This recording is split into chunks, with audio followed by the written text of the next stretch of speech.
जैन सर्वांना. आजचं जे लेक्चर आहे ते असणार आहे तलाठीवरती 19 ऑगस्ट 2023 शिफ्ट 3. ओके. तर 2 दिवस म्हणून मी 3 दिवस मस्त एन्जॉय केलेला आहे. आता इथनं पुढं कन्सिस्टंट राहील. ओके. तर पहिलाच प्रश्न पहा काय म्हणत आहे. खालीलपैकी कोणाकडे नागरिकत्वाच्या हक्काचे विनियमन करण्याचा अधिकार आहे. संसदीय अधिकार हे मी तुम्हाला सांगितलं होतं. आर्टिकल 11 यामध्ये येतात. ते कोणाला नागरिकत्व द्यायचे किंवा काढून घ्यायचे हे यांच्याकडे असतं. ठीक आहे. या तिघांचा अधिकार नाही आहे इथे. नेक्स्ट क्वेश्चनवरती जाऊ. तुम्हाला काय करायचं आहे. सिटिझनशिप मी शिकवलेलं होतं, म्हणजेच नागरिकत्व पहिल्या लेक्चरमध्ये, ते तुम्हाला रिवाईज करायचं आहे. ओके. व्यवस्थित रिव्हिजन करून या उद्याच्या लेक्चरला. खालीपैकी कोणते जलद्रवणीय जीवनसत्व आहेत. तर मी फॅट सोल्युबल तुम्हाला सांगितलेले आहेत. फॅट सोल्युबल ॲडेक म्हणून. ॲडेक तुम्ही आज केडा पण म्हणू शकता. केडा किंवा ॲडेक. ओके. तर हे काय आहेत. फॅट सोल्युबल आहेत. इथे तिन्ही ऑप्शन तुम्ही एलिमिनेट करू शकला असतात. D, K, E. फक्त B and C are the water solubles. म्हणजेच काय, आता विटॅमिन जे आहेत ते पाण्यात विरघळणारे आहेत आणि काही चरबीमध्ये विरघळणारे आहेत. चरबीमध्ये विरघळणारे कोणते कोणते आहेत. फॅट सोल्युबल कोणते कोणते आहेत. तर ते म्हणजे ॲडेक. चरबी, फॅट, चरबी नाही, मेद चरबीच असतो ना. ठीक आहे. तर ॲडेक आणि B and C are the water solubles. 2 प्रकारचे विटॅमिन असतात. त्यामध्ये मी सांगितलेलं आहे ॲडेक आणि बी अँड सी विटॅमिन. ठीक आहे. हे जे बी अँड सी आहेत ते शरीरात राहत नाही, ते लघवीद्वारे बाहेर जातात. ठीक आहे. आणि जे ए विटॅमिन आहे तो यकृतमध्ये आढळतो. नेक्स्ट हा जो क्वेश्चन आहे, क्वेश्चन नंबर 3, हा करंटचा क्वेश्चन आहे. या व्यतिरिक्त एक गोष्ट आहे करंटची 2025ची, ती म्हणजे चिदंबरनार.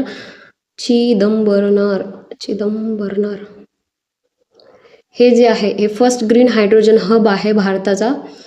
ठीक आहे. 2025 फर्स्ट ग्रीन हायड्रोजन, हे लक्षात ठेवा. हे विचारू शकतात. त्याला हरित नौका असं पण बोललेले आहेत ते लोक. हरित नौका. ठीक आहे. चलो नेक्स्ट क्वेश्चन 2023 मध्ये. हा पण करंटचा क्वेश्चन आहे. हा पण घेणार नाही आपण. पण पहा, हा जो क्वेश्चन आहे तो वन्यजीवाशी संबंधित आहे.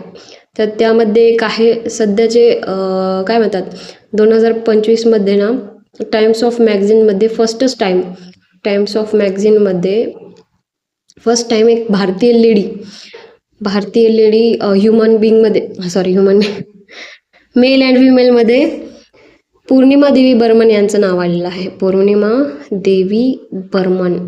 तर ते वन्यजीवाशी संबंधित होत्या. ठीक आहे. 2025 मध्ये त्यांचं नाव आलेले आहेत आणि त्यांना 2024 मध्ये विटली अवॉर्ड पण भेटलेला आहे. विटलीचा गोल्डन अवॉर्ड.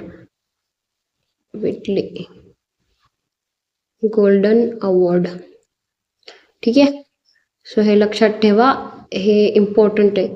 नेक्स्ट क्वेश्चनवरती जाऊया आपण. एलेलेज अनुवंशदृष्ट्या व्याख्या डॅश अशी केली जाते.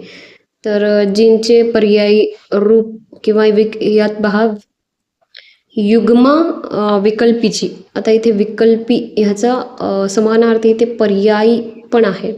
ठीक आहे. असे थोडंसं लॉजिक लागलं असतं, पण ठीक आहे. पर्यायी रूप आहे, जीनचे पर्यायी रूप आहेत एलिलीज. म्हणजे पहा, जीन्स काय करतात, जीन्स आपलं रंगरूप ठरवतात. आता पहा, डोळे कसे असायला पाहिजेत, हाईट कशी असायला पाहिजे, उंच की ठेंगणी, हे जीन्स ठरवतात. आणि ते ऑप्शनल आहेत ना, तेच ऑप्शनलला काय म्हणतात, ॲलिलीज. जीन्सकडे ऑप्शन असतात म्हणून ॲलिलीज म्हणतात. डोळे कसे पाहिजेत, ब्ल्यू पाहिजेत, ब्राऊन पाहिजेत, ब्लॅक पाहिजेत, दॅट काइंड. ठीक आहे. तर इथे उत्तर काय, जीन्सचे पर्यायी रूप. हे परत विचारू शकतो कुठेही, ग्रुप सी मध्येही विचारू शकतो, त्यामुळे लक्षात ठेवा. क्वेश्चन नंबर 6 पहा काय म्हणत आहे. दुसऱ्या इंग्रज मराठा युद्धात ईस्ट इंडिया कंपनीचे गव्हर्नर जनरल कोण होते. तर वेल्सली होते. इथे दुसरा विचारलेला आहे. कधी कधी कन्फ्यूज होऊन जाईल, पटपट तुम्ही वाचण्यात चूक करता, तर तसं नका करू. ओके. आता पहा, फर्स्ट अँग्लो मराठा वॉर केव्हा झाला होता. First Anglo Maratha war. Raghunathrao यांना पेशवेत पद पाहिजे होतं म्हणून त्यांनी इंग्रजांची मदत घेतली होती. ठीक आहे. तर तेव्हा अँग्लो मराठा वॉर झाला 1775 ते 1782. ठीक आहे. तेव्हा काय झालं, सालबाईचा तह झाला होता. सालबाईचा तह म्हणजे हे नेमकं काय होतं, या ठिकाणी काय होतं की रिटर्न सिग्नेचर होतं की यस आम्ही हारलो. फर्स्ट टाइम कोण हारले, फर्स्ट टाइम हारले होते इंग्रज लोक. ठीक आहे. मग ते सालबाईचा तह ते कोणाच्या काळात झाला होता, first Anglo Maratha war, Warren Hastings, Warren Hastings sorry Hastings नाही हेस्टिंग्स. तर 1773चा काळ होता ना त्यांचा, त्यांचा म्हणण्याचं एकपत नव्हते ते त्याचा. ओके. गव्हर्नर होता तो. सेकंड अँग्लो मराठा वॉर केव्हा झाला होता, तर 1803 ते 1805. तेव्हा होते Wellesley. Okay. Anglo Maratha war. Third झाला होता 1817 ते 1818. आता हे थर्ड कसा लक्षात ठेवायचं, महाराजांचा जन्म 19 फेबला होतो, तर 19 एक मागे 1818. ठीक आहे. 1817 1818. तर हे एक लक्षात ठेवू शकता तुम्ही. आणि जे थर्ड झाला होता ते पण हेस्टिंगच्या काळात झाला होता. ओके. आता इथे आपल्याला गव्हर्नरची नावे दिलेली आहेत इंग्रजांची, जे इंग्रज भारतावर राज केले किंवा काही प्रांतावर राज केलेले आहेत त्यांचे नाव दिलेले आहेत. आणि हे पण आपल्याला माहीत असणं इम्पॉर्टंट आहे. त्याची एक लिस्ट मी टेलिग्रामवर ॲड करून देईल, तुम्ही टेलिग्राम जॉईन करा. ठीक आहे. म्हणजे तुम्ही जास्त लोक जॉईन कराल ना तर मला असं मोटिवेशन मिळेल की यार हां जॉईन करत आहेत, आपण जे काही इम्पॉर्टंट आहे ते आपण तिथे ॲड करायला पाहिजे असंही मला सुचेल. त्यामुळे तिथे ॲड करा, मी देऊन टाकेन लिस्ट. ठीक आहे. रिटर्न लिस्ट देईल, ते वाचत जा तुम्ही रोज. तर आता इथे वॉरेन हेस्टिंग्सबद्दल दिलेलं आहे. ते केव्हा होते, 1772 ते 1785मध्ये होते. ठीक आहे. त्यांच्या काळात काय काय आली होती की दुहेरी व्यवस्था जी आहे ती रद्द झाली होती यांच्या काळात. दुहेरी व्यवस्था कोणी आणली होती, तर दुहेरी व्यवस्था रॉबर्ट क्लाईव्हने आणली होती. 1757 ते 1760 यांचा कार्यकाळ होता. ठीक आहे. तर त्या काळात त्यांनी दुहेरी राज्यव्यवस्था आणली होती आणि रद्द हेस्टिंग्ज यांनी केली. दुसरी गोष्ट म्हणजे यांच्याच काळात फर्स्ट अँग्लो मराठा वॉर झाला आणि तेच भारताचे पहिले गव्हर्नर, सॉरी भारताचे नाही, बंगालचे पहिले गव्हर्नर जनरल होते. First governor general of Bengal, general of Bengal. ठीक आहे. हेस्टिंग्स. आता रॉबर्ट क्लाईव्हवर येऊ. तर रॉबर्ट क्लाईव्ह आत्ताच बोलले 1757 ते 1760. ठीक आहे. त्यांचा कार्यकाळ अजून एकदा होते ते, पण इम्पॉर्टंट कार्यकाळ हे 1757चा होता. त्यांच्या काळात प्लासीची लढाई झाली होती सिराजुद्दौला. तुम्ही 8वीच्या बुकमध्ये कदाचित वाचलं असेल. प्लासीची लढाई 1757 मध्ये झाली होती. ठीक आहे. आणि दुहेरी राज्यव्यवस्था आणली होती त्यांनी 1765मध्ये. वेल्सलीबद्दल सांगायचं झालं, एक सेकंड, वेल्सलीबद्दल सांगायचं झालं तर ते होते 1798 ते 1805च्या काळात. ठीक आहे. तर तैनाती फौज आणली त्यांनी. तैनाती फौज हे एक डाव होता आपले इंग्रजांचा, डेंजर डाव होता. म्हणजे ह्यांनी तैनाती फौजच्या माध्यमातून, जर तुम्ही महाजन सरांचं बुक वाचलं असेल तर त्यात सांगितलेलं आहे त्यांनी भूल कशी पाडली. काय ना, आता पहा, राजा आहे. ठीक आहे. राजाचा दरबार आहे. त्या दरबारात राजाला जाऊन इंग्रज लोक बोलायचे की आम्ही तुझं राज्य वाढवू आणि ते राज्य वाढवण्यासाठी तू आमच्या इंग्रज सैनिकांची मदत घे. ठीक आहे. आणि तुझा रिप्रेझेंटेटिव्ह म्हणजे तुझा PA जो असतो तो काय, तो इंग्रजच ठेव एखादा, आणि तू दुसऱ्या राजाशी असं डायरेक्टली कॉन्टॅक्ट करू नकोस, तू इंग्रजांच्या माध्यमातून त्यांना कॉन्टॅक्ट कर. असं केल्यामुळे हळूहळू सत्ता ही त्यांची हातनं जाऊ लागली होती. जेव्हा हातनं जात होती तेव्हा त्यांना रिअलाईज होत होतं की यार हे आपली सत्ता हातनं जाते, चला आता युद्ध करूया. मग ते Anglo Maratha war, Anglo Mysore war, अशा बरेच असे वॉर झालेले आहेत. ठीक आहे. अँग्लो सिख वॉर झालेले आहेत. ठीक. तर हे एक बेसिक आहे, लक्षात ठेवा. ठीक आहे. ह्यांनी मोठा गेम केलेला आहे वेल्सलीनी. तैनाती फौज आणली. सेकंड अँग्लो मराठा वॉर झाला.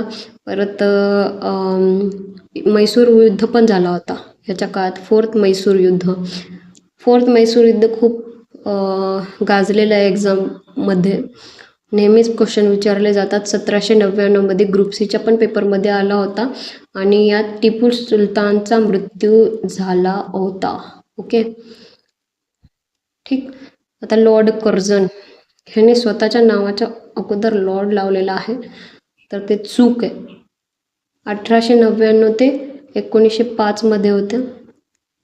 1905 मध्ये काही आठवते का? 1905 बंगालची फाळणी झाली होती. बंगाल फाळणी, ठीक आहे. परत दुष्काळ आयोग आणला होता कर्झननी. दुष्काळ आयोग.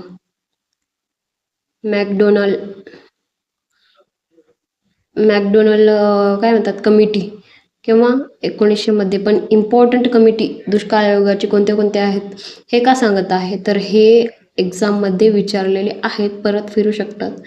दुष्काळ आयोगाचे काही इम्पॉर्टंट पहा. स्ट्रॅकी कमिशन होते, खूप इम्पॉर्टंट. फर्स्ट होते हे स्ट्रॅकी कमिशन, दुष्काळाशी संबंधित होते. स्थापना कोणी केली होती, तर Lord Lytton. Lord Lytton, LYTTON. केव्हा? 1878 ते 1880. ओके, त्यावेळेसचा इम्पॉर्टंट आहे, हे विचारू शकतात की कशासाठी वगैरे. अजून लॅल कमिशन, एक लॅल कमिशन हे 1897 कोणाच्या काळात काहीतरी होतं नाव, पण नॉट सो इम्पॉर्टंट. स्ट्रॅकीचं लक्षात ठेवा. लॉर्ड लिटन, स्थापना कोणी केली होती? लॉर्ड लिटननी. तर कर्झनचं काय इम्पॉर्टंट आहे? कर्झनचं बेंगालची फाळणी इम्पॉर्टंट आहे, आणि ते दुष्काळ आयोग असे सांगत जाईल मी तुम्हाला एक एक एक एक. इथे थोडंसं ह्याचं घेऊ का, क्रोमोझोम्सचं, म्हणजे DNA वगैरे. आता इथं जीन्सचं दिलेलंच आहे, तर हे माहिती आहे का तुम्हाला, अनुवंशिकतेचा जनक? अनुवंशिकतेचा जनक, फाउंडर ऑफ हेरिडिटी है ना, ग्रेगर मेंडल, ठीक आहे. फाउंडर ऑफ जिनेटिक्स म्हणतात ना. अजून DNA चा फुल फॉर्म माहिती आहे, इम्पॉर्टंट आहे, विचारू शकतात. ग्रुप डीच्या एक्झाममध्ये विचारलेला होता रेल्वेच्या. डिऑक्सी रायबो न्यूक्लिक ॲसिड आहे याचा फुल form. Deoxy nucleic acid. Okay, परत DNA मध्ये किती पेअर असतात? क्रोमोझोमचे किती पेअर असतात? 23 पेअर असतात. टोटल 46 पेअर असतात. 22 पेअर जे असतात ते ऑटोसोम असतात, आणि 23rd पेअर जे 23वी पेअर असते ती फिमेल आणि मेल कॅटेगरी हे करते. फिमेल आणि मेल, जर फिमेल असेल तर ती XX असते, आणि मेल असेल तर ते XY करते, ठीक आहे. अजून 23 46 कसं काय, तर 23 फादरचे असतात आणि 23 मदरचे असतात, ठीक आहे. सो इम्पॉर्टंट आहे. नेक्स्ट क्वेश्चन पहा. 2011च्या जनगणनेनुसार भारताची एकूण लोकसंख्या किती? तर 1.21 अब्ज ही लोकसंख्या होती त्यांची, ठीक आहे. 1.21 अब्ज. कोटी, अब्ज की कोटी? हिंदीमध्ये आहे का अब्ज? मला माहीत नाही बरं का. असो, तर 26 मध्ये बहुतेक हे पेपरमध्ये आला होता लोकसत्ताच्या. नेक्स्ट क्वेश्चनवरती जाऊ. खालीलपैकी कोणी गिजूभाई बधेका यांच्यासोबत मुलांसाठी नूतन बाल शिक्षण संघ स्थापन केले आहेत? तर ताराबाई मोडक यांनी स्थापन केलेले आहे नूतन बाल शिक्षण संघ, ठीक आहे. म्हणूनच त्यांना बाल शिक्षणाची जननी असं पण म्हटलेलं आहे. 1926 मध्ये स्थापन केलं होतं त्यांनी, ओके. आता इथे क्रांतिसिंग नाना पाटील यांच्याबद्दल दिलेलं आहे. त्यांनी प्रतिसरकार स्थापन केले होते, आणि तुफान सेना, प्रतिसरकार आणि तुफान सेना.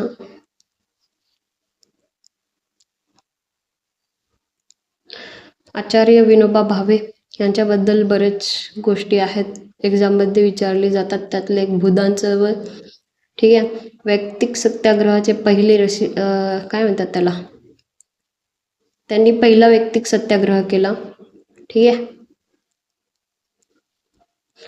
1940 मध्ये. म्हणजे काय, भारत स्वतंत्र होण्याच्या किती वर्ष अगोदर? माहिती आहे ना भारत स्वतंत्र केव्हा झाला होता? भाई साहब, आपको नहीं पता होगा तो ये याद रखो, ठीक आहे. तर 7 वर्ष अगोदर स्वदेश म्हणते, वैयक्तिक सत्याग्रह 1940 मध्ये. नेक्स्ट क्वेश्चनवरती जाऊया. ह्यांचं एक अजून इम्पॉर्टन्स राहीलच सांगायचं. यांना पहिला रामसेन यामुळेच अवॉर्ड मिळालेला होता. रॅमन मॅक्सेस, त्याला मी रामसेन म्हणते, लक्षात राहत नाही म्हणून. रॅमन मॅक्सेस एशियामध्ये फर्स्ट इंडियन होते, त्यांना मिळाला होता, ठीक आहे. तर तर तर तर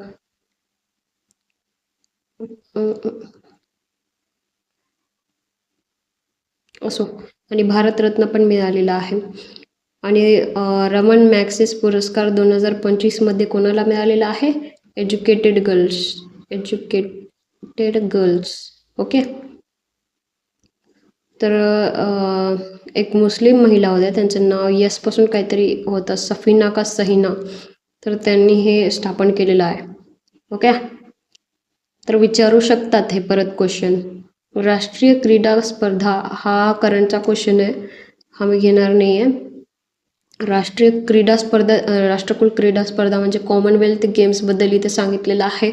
तर 2025चा जे कॉमनवेल्थ वेट लिफ्टिंगवाला जे गेम झाला होता, त्यामध्ये भारताने बाजी मारलेली आहे. 2025 मध्ये इंडियाने भरपूर गोल्ड्स जिंकलेले आहेत, ठीक आहे. आणि 27 गोल्ड त्यांनी जिंकलेला आहे. परत 10 सिल्वर आणि 3 ब्रॉन्झ इंडिया बाजी मारले, काय म्हणतात, वेट लिफ्टिंगमध्ये.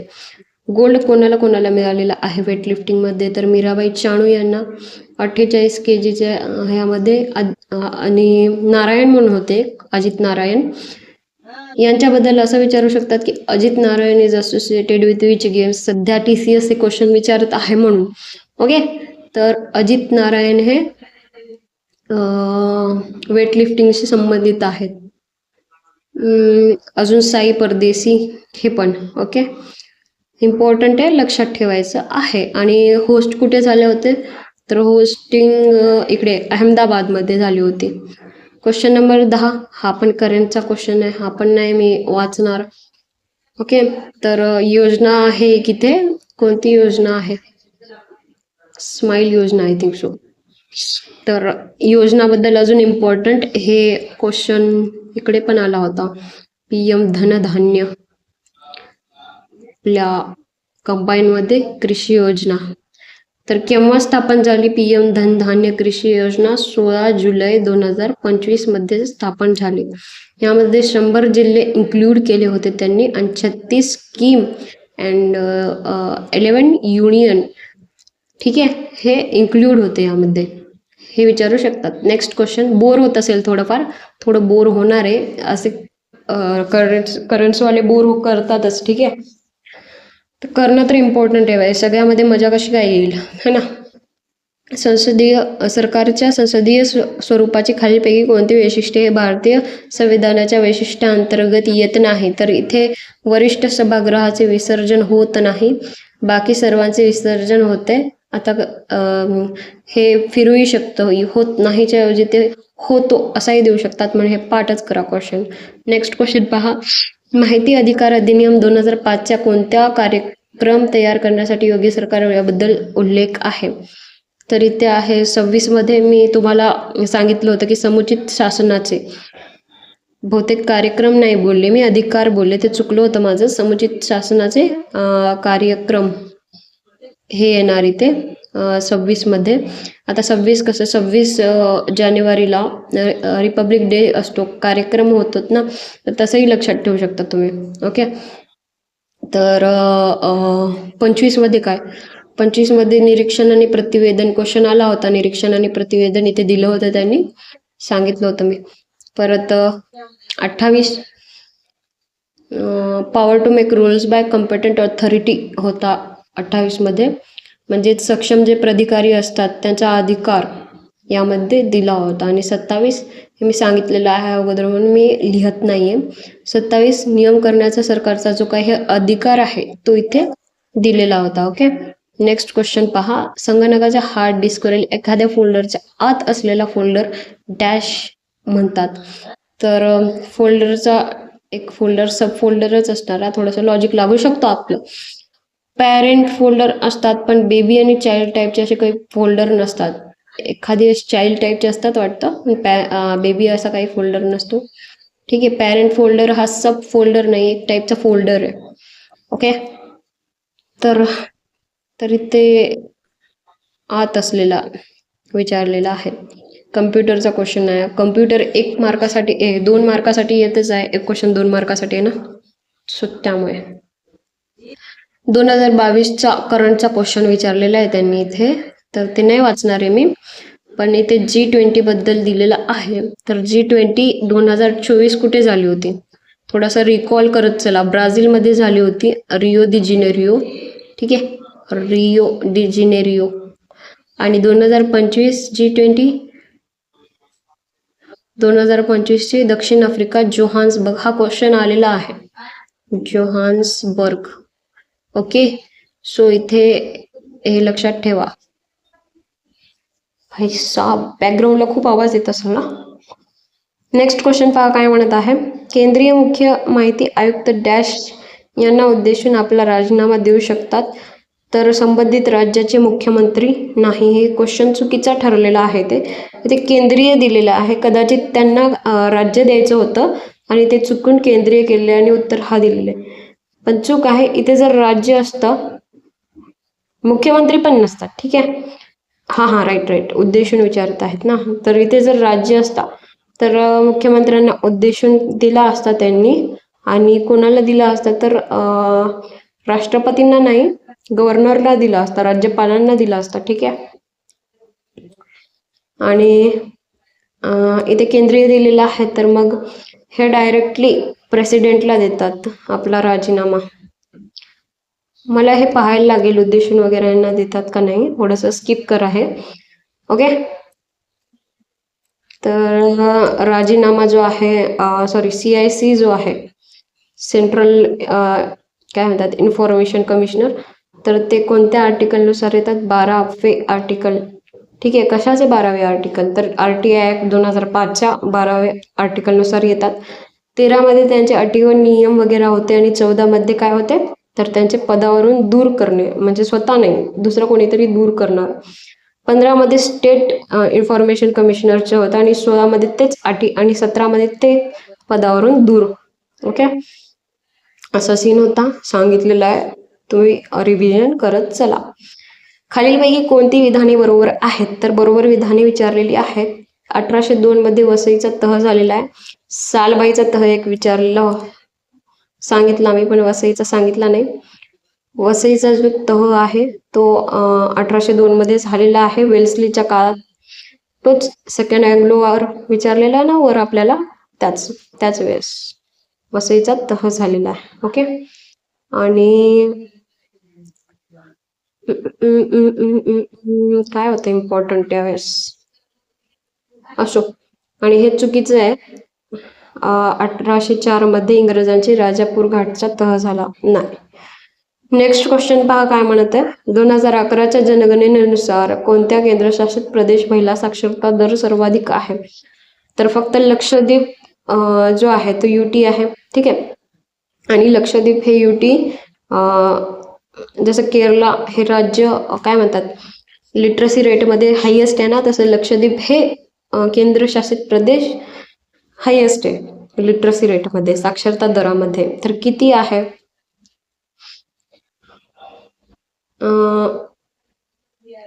87 पॉईंट काहीतरी होती, 87 लक्षात ठेवा. ठीक आहे, अजून हे तर फिमेलची झालेली आहे. मेलची किती आहे, तर मेलची 95.56 आणि ओव्हरऑल लिटरसी रेट किती यांचा? Overall literacy rate 91.85. ठीक आहे, इम्पॉर्टंट आहे. आणि हां, आता हे खूप जास्त लिटरसी सांगितलेली आहे त्यांनी. सर्वात कमी लिटरसी UT म्हणजेच केंद्रशासित प्रदेश कोणता आहे? दादरा अँड नगर हवेली. असं लक्षात ठेवू शकता, हवेलीचे लोक घरातच बसून राहतात, शिक्षण नाही आहे त्यांना काहीच, म्हणून ते अभ्यासात ढ आहेत, म्हणून त्यांचं साक्षरता कमी आहे. ठीक आहे, हवेली के लोक कम पडते हैं असं म्हणून चालू शकतो आपण. Dadra and Nagar Haveli. Next question, सार्वजनिक सत्यधर्म पुस्तक डॅश हे यांनी लिहिलेले आहे? तर ज्योतिराव फुले यांनी लिहिलेले आहे. बरेच वेळेस सांगितले आहे मी तुम्हाला हे. परत त्यांनी ब्राह्मणाचे कसब, शेतकऱ्यांचे आसूड काहीतरी ते टाईप क्वेश्चन लिहिले, सॉरी बुक्स लिहिलेले आहेत. ठीक आहे, Aurobindo Ghosh, Aurobindo Ghosh ji life divine, life divine, Ghosh को मार खाते हे लोक, पर अरविंद घोष यांनी लाईफ दिली असं लक्षात ठेवू शकतो. घोष ते मुस्लिम लोक बोलतात ना कशाला तरी, नॉनव्हेजला वगैरे. ठीक आहे, तर रवींद्रनाथ टागोर यांच्याबद्दल विचारलेलं आहे. तर त्यांच्याबद्दल तर मी तुम्हाला बरेच वेळा सांगितलेलं, गीतांजली, नोबेल प्राईज है ना, सांगायची गरज नाही. बाबासाहेब आंबेडकर यांच्याही बद्दल बऱ्याचदा सांगितलेलं आहे. Annihilation of caste, Buddha and is Dhamma, हे सांगितलं नसेल मी, बुद्धा अँड इज धम्मा, कारण हेच माझ्या सध्याच्या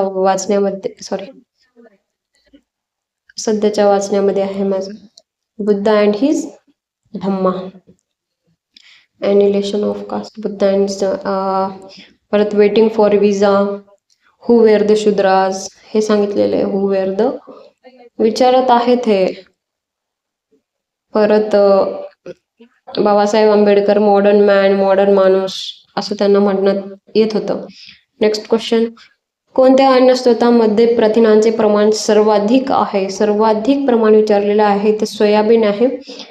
याच्या जोडीला चिकन पण आहे. चिकन ऑप्शनमध्ये नव्हता, नाहीतर चिकन जर असता तर चिकनना पण आपण टिक केलं असतं. यामध्ये अजून मशरूम आहेत. मशरूम सध्या विटॅमिन डी ची खूप कमी होत आहे आणि लोकांना मशरूम खायची गरज आहे. ठीक आहे, जे काही व्हेजिटेरियन आहेत.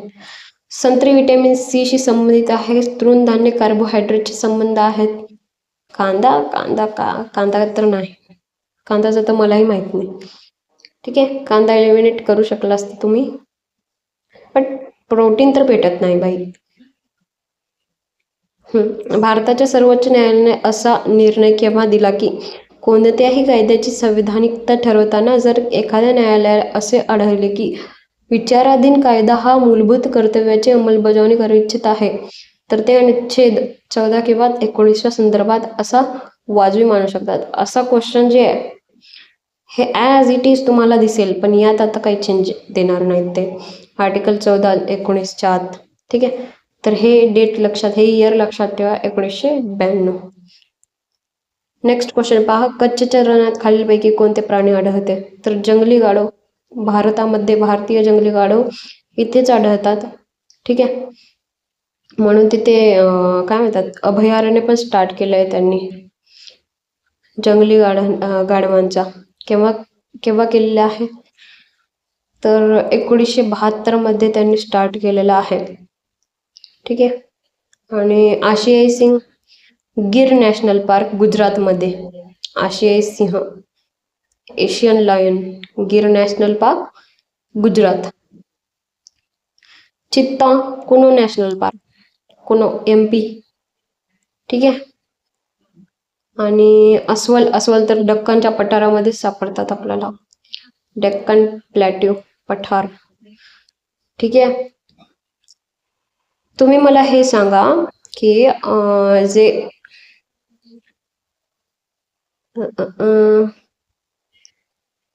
प्रोटेक्शन आहे ना, वाईल्ड लाईफ प्रोटेक्शन ऍक्ट, ते केव्हा आला होता जरा सांगा बरं. वाईल्ड लाईफ प्रोटेक्शन ऍक्ट तर ते आला होता 1972 मध्ये आला होता. ठीक आहे, लक्षात ठेवा हे. नेक्स्ट क्वेश्चन पहा. हा पण करंटचा दिसतोय यार, किती करंटचे 5 ते 7 करंटचे येत आहेत. करंट खूप मोठं आहे, वेटेज खूप मोठं आहे. पण 7 क्वेश्चन जर ते विचारत असतील करंटचे तर 7 to the 14 14 मार्क इथून घ्यायचे आहेत. भाई साहब अवघड आहे, इतना जुलूम.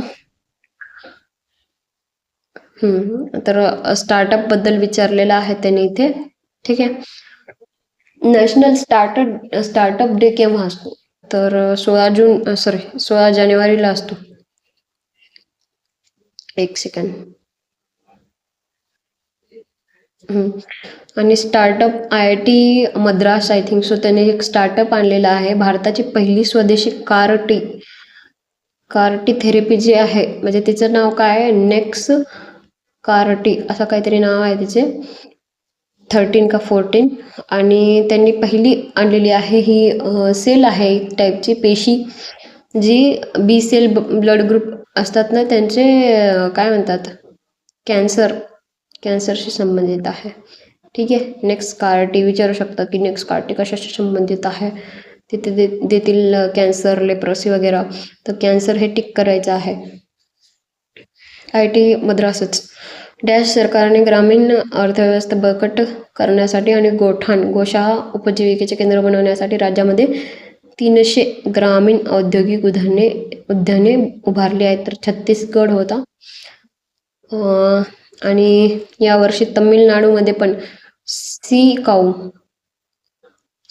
म्हणजेच त्याला डुगोंग असं म्हणतात, डुगोंग हे स्टार्ट केलं, म्हणजे त्यांना कन्झर्व करण्यासाठी सुरू केलेलं आहे तमिळनाडूने सिकाऊला. हे भारतात पहिली वेळेस होत आहे म्हणून सांगत आहे 2025 अनुसार. आणि नेक्स्ट क्वेश्चन पहा. खालीलपैकी कोणती विधाने योग्य आहेत? तर लॉर्ड लिटनने व्हर्नॅक्युलर प्रेस ऍक्ट 1878 मध्ये सादर केला. सोमप्रकाश भारत मेहेर डक्का प्रकाश आणि समाचार यांच्या विरुद्ध व्हर्नॅक्युलर प्रेस ऍक्ट अंतर्गत कारवाई करण्यात आली. तर व्हर्नॅक्युलर प्रेस ऍक्ट जो होता तो स्वदेशी भाषेत जे आपला मदर लँग्वेज आहे ना त्यामध्ये द्यायचं नाही असं लॉर्ड लिटन यांचं म्हणणं होतं. मग बाकी यांनी हे कार्य केले की भाई यावर कारवाई करावी. कारवाई झाली, ऍक्ट बंदही झाला. 1878 मध्ये स्टार्ट झालं होतं. पण लॉर्ड रिपन, हे खरंच लॉर्ड म्हणण्याचे योग्य आहेत, लॉर्ड रिपन यांनी बरेच असे चांगले कार्य केले भारतासाठी. तर यांनीच बंद केला होता व्हर्नॅक्युलर प्रेस ऍक्ट. आता इथे लॉर्ड लिटन बद्दल दिलेलं आहे. तर हे अप्रिय व्हॉइसरॉय म्हणून ओळखले जात होते. अप्रिय, कोणालाच आवडत नव्हते, ते कार्यच तसे करायचे. ओके, यांनी आर्म्स ऍक्ट आणला होता 1878 मध्ये. म्हणजे भारतीयांना विनापरवाना जे काही शस्त्र आहेत ते बाळगता येणार नाही हे त्यांचं म्हणणं होतं. ठीक आहे, नॉर्मल आहे, बरं आहे ही गोष्ट. यांनी ICS एक्झामची जी एज आहे आता IAS वगैरे आहेत ते 22 वरून 19 वर आणलं त्यांनी, 21 वरून 19 वर आणले त्यांनी एज. आता लॉर्ड रिपन पण इम्पॉर्टंट आहेत. लॉर्ड रिपननी काय काय केलेलं आहे, त्यांचा कार्यकाळ होता 1880 ते 1884 पर्यंत. तर म्हणजे फर्स्ट टाइमच, if I am not wrong, first टाइमच सेन्सस झाला होता, जनगणना भारतामध्ये. ठीक आहे, तर म्हणून तो कार्यकाळ लक्षात राहू शकतो. 1881 मध्ये होते ना, 1880 ते 1884. यांनी स्थानिक स्वराज्य संस्था आणली होती 1882 मध्ये. कोणी? लॉर्ड रिपननी स्थानिक स्वराज्य संस्था. ओके, परत पहिली नियमित जनगणना, फर्स्ट नियमित. नियमित इथे वर्ड इम्पॉर्टंट आहे. नियमित वर्ड इम्पॉर्टंट आहे. एक अपुरी, मायो आय थिंक सो, लॉर्ड मायोच्या काळात अपुरी जनगणना झाली होती आणि ती पूर्ण नियमित झाली होती 1881 मध्ये. हंटर आयोग यांनी आणला होता. हंटर आयोग 1882 मध्ये. ठीक आहे.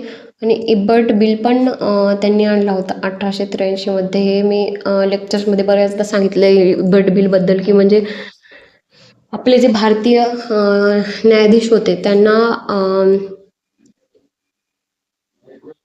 ब्रिटिशांचे न्यायनिवाडे करण्याचा अधिकार मिळत होता, पण ब्रिटिशांना ते खटकत होतं. ब्रिटिश म्हणाले की हे भारतीय आपल्याला न्याय देतील, हे एवढे मोठे झाले का, असं त्यांचं म्हणणं होतं. पण मग ते बर्ड बिल काढून घेण्यात आला होता, त्यामुळे असंतोष भरपूर झाला. तिथनं अजून मग समजायला लागलं की आपल्याला हे कमीच समजत आहेत आणि आपल्याला आपला देश आपल्याकडे वळायला हवा, असे तेव्हा वाटलं होतं जे शिक्षित गण होता त्यांना. ठीक आहे. म्हणून इल्बर्ट बिल 1 वर्षाने म्हणजेच 1884 मध्ये एंड झाला. ओके. तसं नेक्स्ट क्वेश्चन आणि फायनल क्वेश्चन, खालीलपैकी कोणत्या समाज सुधारिकेने 1889 मध्ये मुंबई येथे शारदा सदन सुरू केले? तर शारदा सदन रमाबाई यांनी सुरू केले होते. शारदा सदन सेवा सदन कोणी सुरू केले होते? रमाबाई रानडे यांनी. रानडे सेवा. रानडे जे लोक आहेत म्हणजे MG रानडे आणि रमाबाई रानडे हे सेवामध्येच असतात, खूप साऱ्या समाजसेवा. म्हणून असं लक्षात ठेवू शकतो सेवा सदन रमाबाई रानडे यांनी स्टार्ट केले होते. सावित्रीबाई फुलेंबद्दल मी सांगितलेले, भिडेवाडी शाळा. ठीक आहे. 1848. ताराबाई मोडक वरच दिलेलं आहे त्यांनी, त्यांच्याबद्दल आत्ताच सांगितलेलं आहे. आणि ताराबाई शिंदे वेगळं. ताराबाई शिंदेंनी तारा हे सांगितले. तारा जो असतो तो आकाशात असतो आणि हा तारा खाली पाहत होता. काय? स्त्री आणि पुरुषांची तुलना होत आहे, स्त्री पुरुष तुलना यांनी केली होती. हे एक ट्रिक आहे, ते काय खरी गोष्ट नाही, ट्रिक आहे, म्हणून असं सांगितलेलं आहे. ताराबाई शिंदे.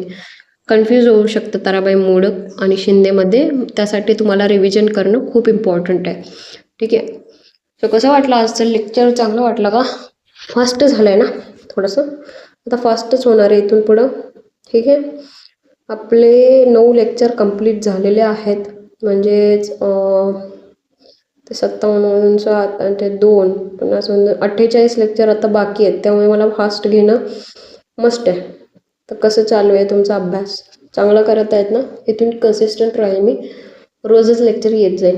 ओके. आणि इंग्लिशचा पण ॲड करत जाईल. हो 1 दिवस आड किंवा 2 दिवस आड. ओके. लेक्चर पाहत चला, शेअर करत चला. भेटूया उद्याच्या लेक्चरमध्ये. जय हिंद.